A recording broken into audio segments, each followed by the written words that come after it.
everyone, you're here with Seduce Me, a dating sim game where a girl gets involved in sex demon affairs. Sounds interesting, doesn't it? This is a free-to-play game that I added to my Steam library a while ago while I was going through pretty much all free-to-play games. So I have never played this, even though it's been installed in my laptop for ages. So let's see what it's about. So, this is a fictional interactive narrative. Any character resemblances to real life people are purely coincidental. So, also please note that the following game is made for PG-16 audiences. Please know that sexual violence themes are explored in this game. Trigger warnings. Abuse, implied rape, and suicide you have been warned. Okay, this might be much darker than I was expecting. It's supposed to be a comedy. Please enjoy. I'll try. Why, hello. My, aren't you a gorgeous sight? Can I be honored enough to know your name? Oh, looks like I won't have to do voice acting. Great, because I suck at it. We can pick our name, so we're gonna be. Well, let's be Luna. Why not? Mmm, a lovely name for a lovely person like you. Wonderful. You don't have a creepy voice at all. Ah, creepy, you never. Eric, do your job. Oh, there's a Herrick. Lovely. Very well. This game was produced by Seraphim Entertainment under the direction of Michaela Laws and is powered by Ren'Py Visual Novel Engine. We truly hope you'll enjoy this story. I know I'll enjoy it since you'll be in it. Creepy, but a nice way to give out the credits. Eric. Fine, fine. Farewell, my sweet. Do all characters gonna have creepy voices? Oh, somewhere beyond the sea, somewhere waiting for me. Okay, let's go. Actually, it's the woods.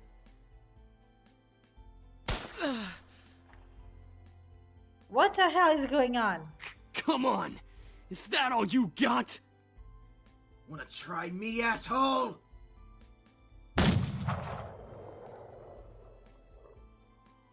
Okay, this is definitely much darker starting out than I was expecting. What the hell? Crap! Missed. Let's retreat for now. No kidding. Let's get out of here. That's right. You better run, you stupid punks! Stay out of our territory! What? Call it fate or call it coincidence. That one moment of violence started a chain of events I'll never forget. This formula, created in the 70s, is one of the most important in the field of financial theory. It is used to calculate the price of European-style options and is widely used by option marketers, though there are some discrepancies that are now corrected with the modern viewpoint. Rain. It's been a long time since we've gotten rain around here. It is the season of rainy weather, so it's not exactly that surprising. Personally, I love the sound of it. The way the raindrops fell, like the soft tapping of fingers, it was so soothing. Even looking at the droplets hit the glass of the window was strangely calming. Yeah, that is nice. For this reason, I felt lucky for having a seat next to the window, though I did spend more time staring outside than I did paying attention in class. Oh, you naughty little girl. And that sounded creepy, especially considering the type of game this is, and lectures in class were pretty boring. Mrs. Phillips' voice wasn't soporific, but I just wasn't interested in what she was saying. Oh, right, it wasn't sleep-inducing, right.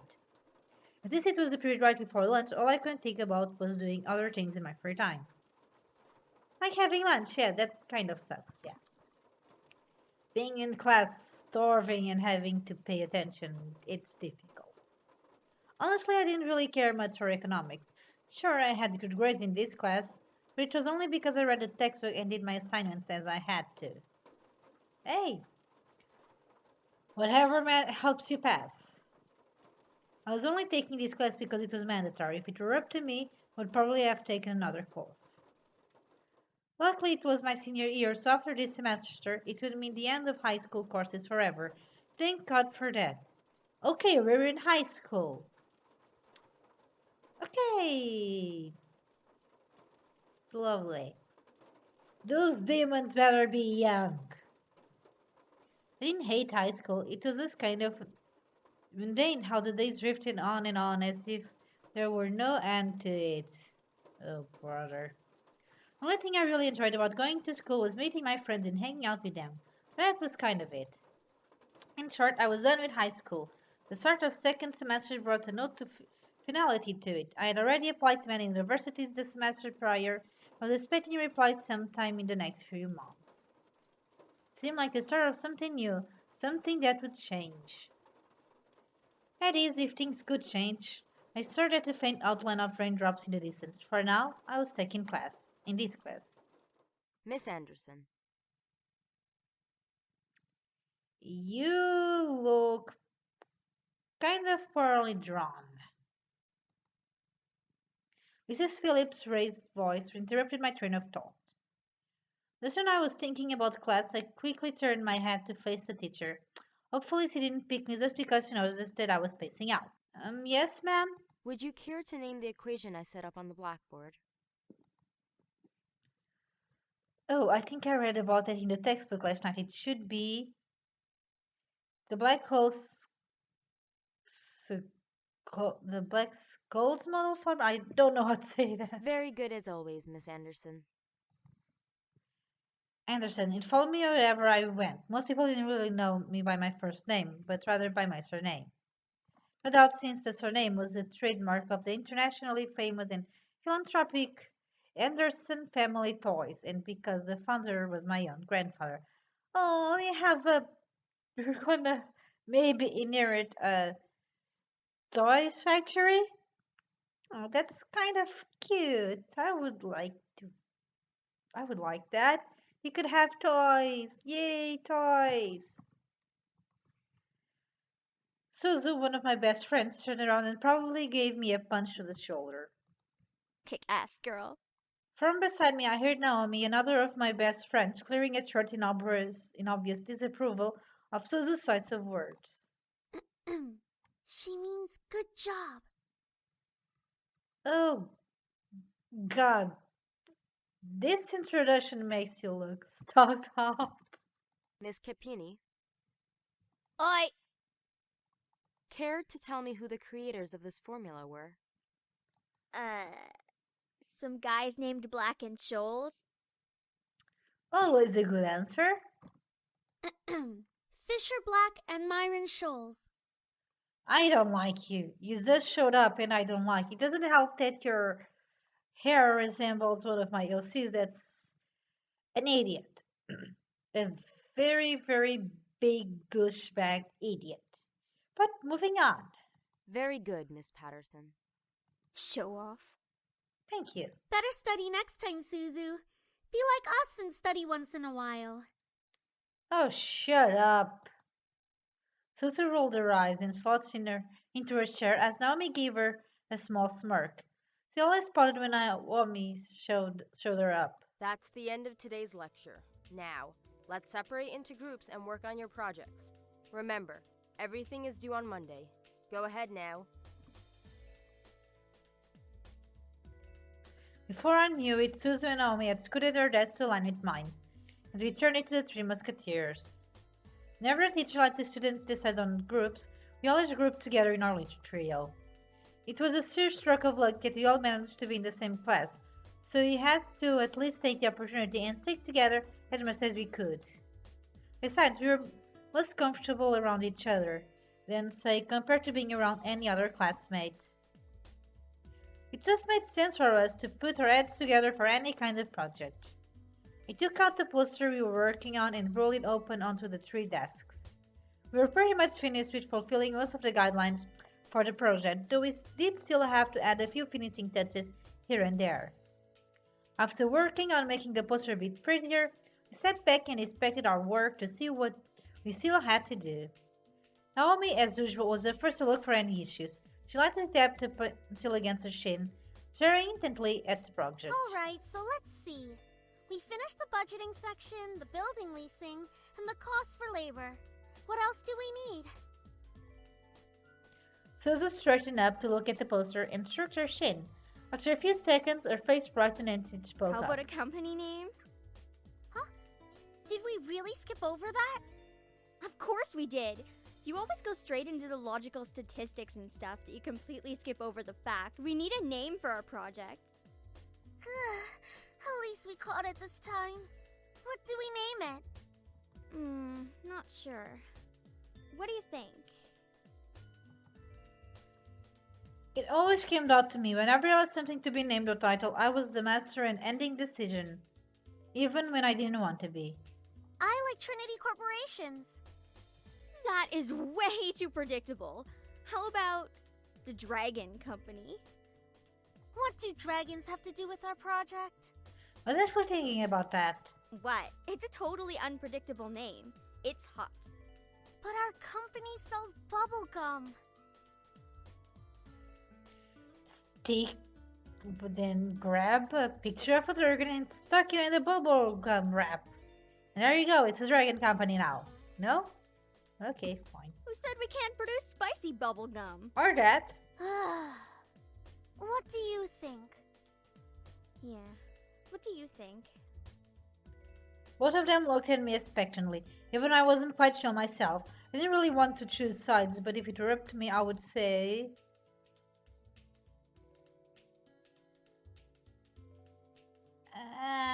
sorry, Suzu. Bah, fine. Be lame. Alright, now that we've decided on a name, now what? I don't know what the project is. It's been our name game, a giggle scrambled my thoughts. Who is Lisette? Who? Who was that? Ignore it. It's just Lisette. I looked over my shoulder to see her laughing with her circle of friends, mostly comprised of popular people that were practically friends with everyone in the school. Oh god, no, not this. Can we just move on to the sex demons part? Please. The intro made this seem like it was gonna be dark, so can we skip over the high school thing? Please. No? Fine. And as a result, everyone in school knew them. The center of it all was Lisette White. She sat with a poster that indicates she was still working, yet she also was ready to casually chat about her day. She had an endearing balance of charismatic and awkward, which was readily apparent when she first talked to someone.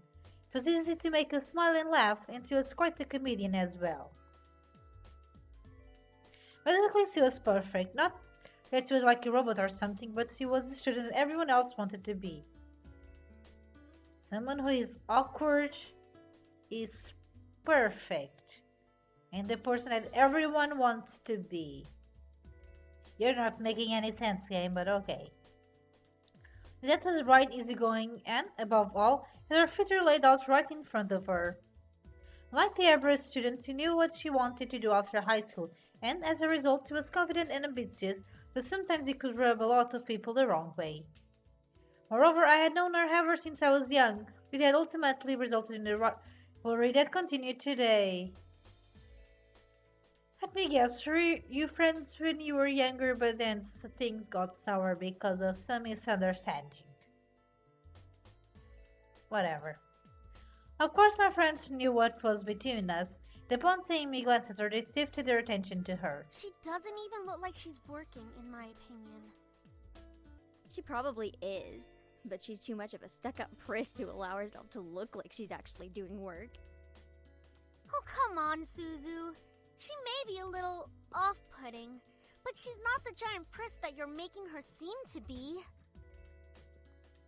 The day she isn't a priss is the day I turn into you. What's that supposed to mean? Never mind. It's about time! Let's bail!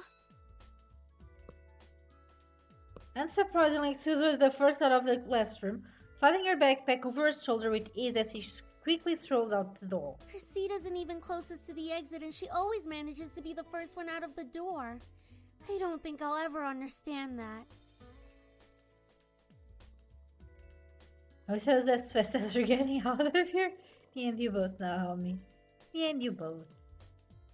She gave me a smile and is relieved by the fact that I felt the same way as she did. See? Why can't she just be normal like the two of us? Okay, now you're starting to rub me the wrong way again, Missy. It's Susan, homie. Think about it. Very true. Man, you guys are slow. Are you coming or what? We heard you the first time. Not everyone has rocket boosters attached to their legs when the bell rings. Are you kidding me? That class was ridiculously boring. Even Miss Valedictorian here was dozing off a bit. Haha, I do have to admit I was spacing out. Just because I answered one question doesn't mean I'm automatically the valedictorian. Okay, so it wasn't too interesting. But you should at least pay attention when Phillips is talking about the important parts. So you finally admit it. We're finally on the same wavelength. Welcome to the club, Patterson. Please, don't call me by my last name. This isn't the classroom. And never in a million years will we ever see things eye to eye. Okay, that was a weird sound. Despite this, they both burst out in laughter. Normally anyone would think that opposites like them wouldn't ever associate with each other, but even though they were so different, their friendship somehow made a lot of sense. Maybe they were just perfect complements, or personalities that didn't dictate the possibility of their friendship. After all, we three had been best friends since preschool. Alright, so where are we heading to first? Cafeteria? I think we can all agree that we're really hungry, especially after hearing about our company's line of deliciously spicy bubblegum. Who would even buy that? I wonder. Me? I would pay good money to get a taste of it. Haha, you do like spicy food after all. We entered the cafeteria, a bustling room filled with the aromas of different kinds of foods. As we got in line, we ordered our meals and chatted freely. Cajun fries and the spicy chicken burger for me. That's my definition of a good meal. I'll take a tuna sandwich and some juice. You're probably going to need water or something to curb all that spicy flavor, Suzu. I can't be tamed by the likes of that. If it's spicy, then it's gotta be all or nothing. You're crazy! Hell yeah, I'm crazy. I think I'm getting a migraine. Oh, shut up. I think I'll go with Cajun fries and spicy chicken burger, a mac and cheese and a soda. What now Miss having too?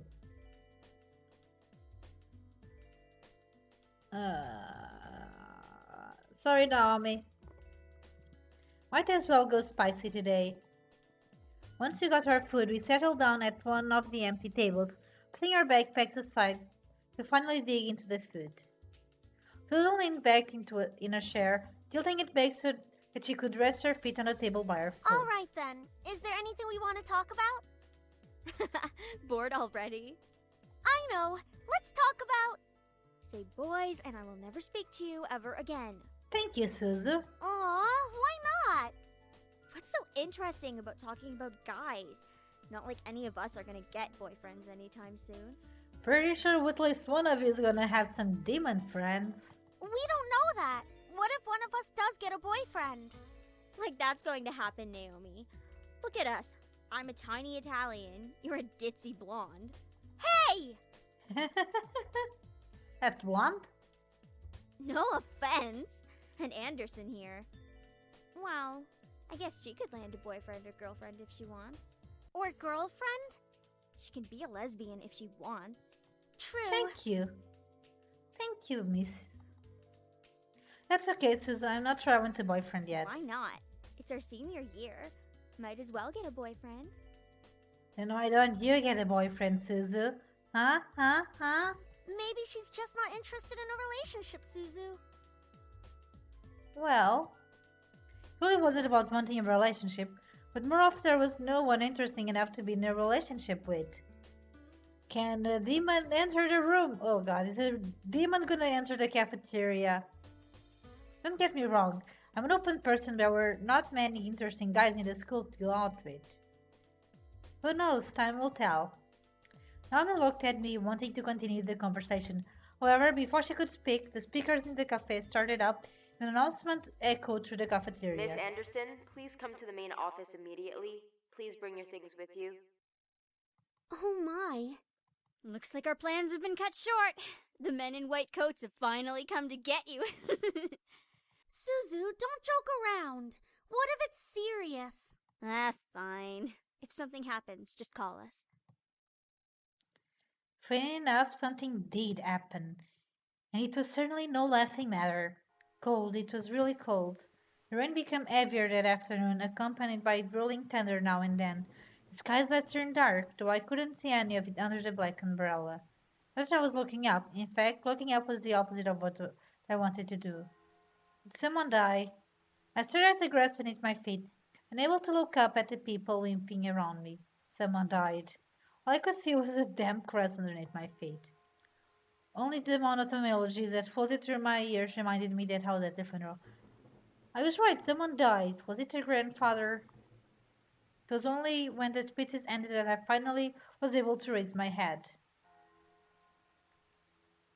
Yup. A small gathering of people, mostly made of relatives that I didn't even know were related to me, were huddled around a simple small grave. For a while, all I heard was the sound of raindrops on umbrellas. If it weren't raining, everything would probably be in a heavy silence. I looked beside me, where my father was standing and holding up a large black umbrella for our small family of three. His face was emotionless, a strange sight next to my weeping mother. I wondered what was going through his mind. After all, etched into the smooth grey tombstone before us was his father's name. My grandfather, the one who raised me like his own daughter, had passed away that day. The ceremony was small, only close family were allowed to come. Slowly, though, people began to leave, leaving my father, mother, and me behind at the grave. A man dressed in a clean black suit under the uniform black umbrella of the funeral attendees walked towards us, introducing himself as grandfather's lawyer. He pulled out a few documents from his suitcase and began to read aloud its And contents. now, I shall read Harold Anderson's last will and testament. Only my parents and I were allowed to be present for my grandfather's will. It was under the strict request of his lawyer. There was a reason why. And to my dearest granddaughter, I give my estate. All the furniture and decor that resides within the house shall also be given to my granddaughter. What? I couldn't believe my ears. I had earned a family estate at 18. It was impossible, and yet it was written by my own grandfather's hand. He passed the family estate to her? Why am I not surprised? Are you jealous of your own daughter? It was going to go to her eventually, even if it passed through you first. No? Dear. Well, did he say anything about what will become of the CEO and chairman position of the Anderson Toys Company? You're being a douchebag. No. It is presumed that the vice chairman will succeed the position. Even to the bitter end, he wouldn't give in. Oh, what a stubborn old man. Shaking his head, my father turned to face my mother with a serious expression on his face. About the estate. Should we send her there to get used to the building?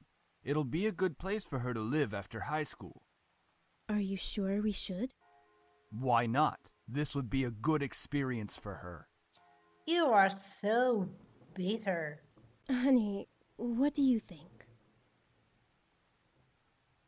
I really wasn't sure what to say. Why did my grandfather think that I was the appropriate heir to the mansion? Was I even ready to live on my own? Well, that seems to be it. We'll be taking our leave now. I'm sure the little heiress needs some time to adjust. My God, you're a baser. Also, you have very pointy ears. Are you a demon? David! Even though she raised her voice, my dad wordlessly began walking back to the car disinterested. Don't mind him, honey. I think that your grandfather's passing really affected him. Why don't we get back home for now? You can go on ahead to the car, Mom. I think I need some time alone with Grandpa. Oh, of course.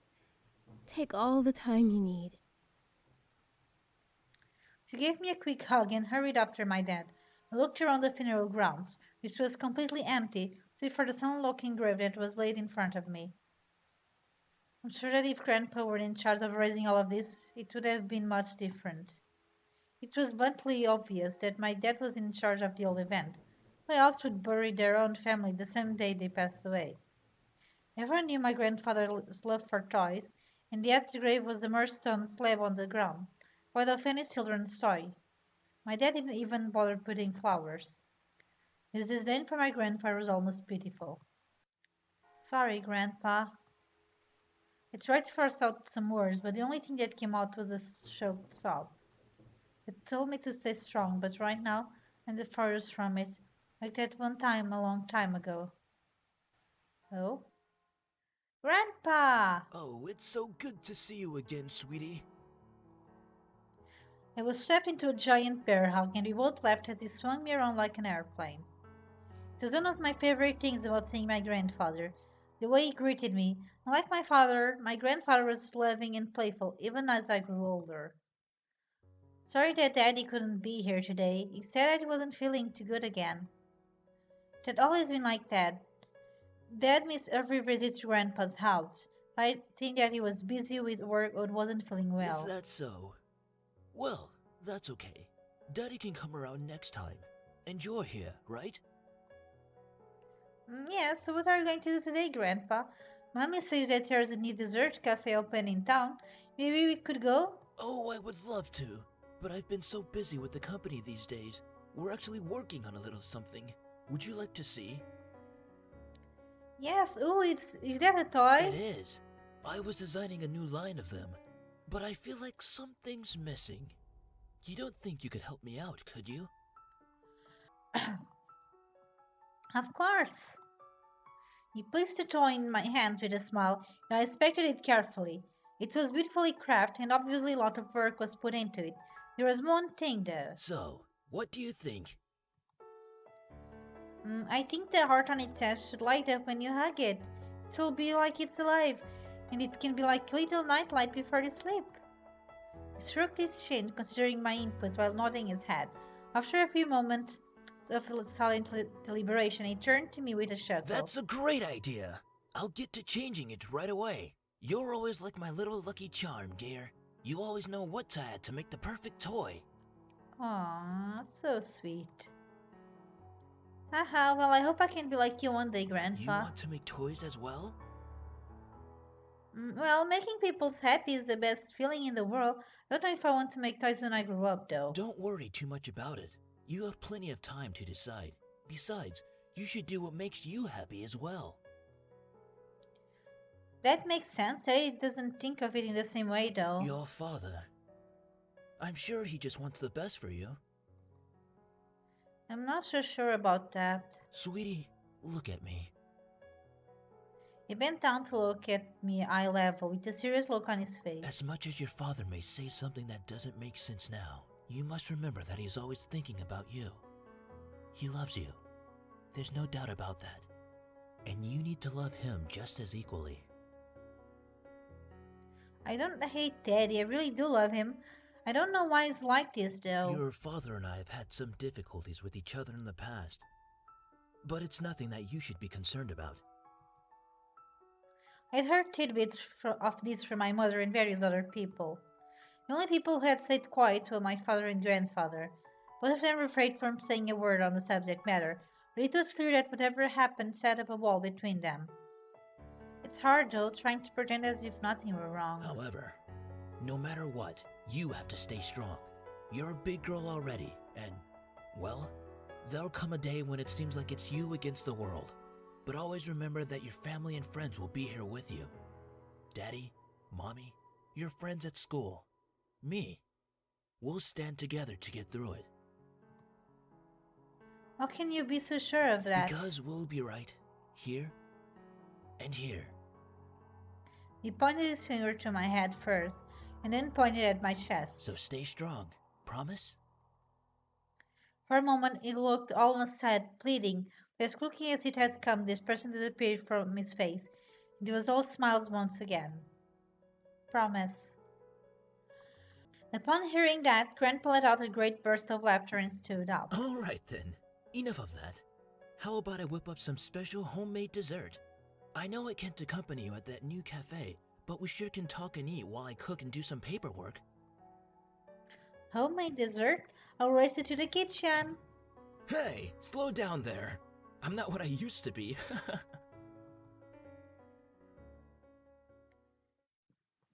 You will meet the very home I love to see you in. Why? Why would you think I would be ready to take it, especially after this?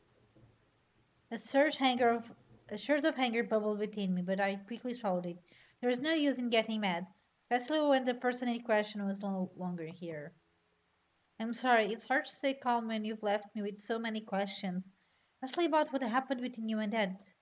Now, what am I doing talking to a grave? My vision blurred and I suddenly realized that I was crying. My face heated up as tears rolled down my cheeks. I'll bring you some flowers later. I miss you, Grandpa. I'll try my best to fulfill my promise I gave to you, even if the world might be turning against me. I left the grave, keeping my tears hastily so my parents wouldn't see. Okay, this has been much longer than I was expecting, and I think I'm gonna maybe leave it for now. I thought it was gonna be a quick playthrough, but it doesn't seem like it. So we'll see. It's a really, really interesting game.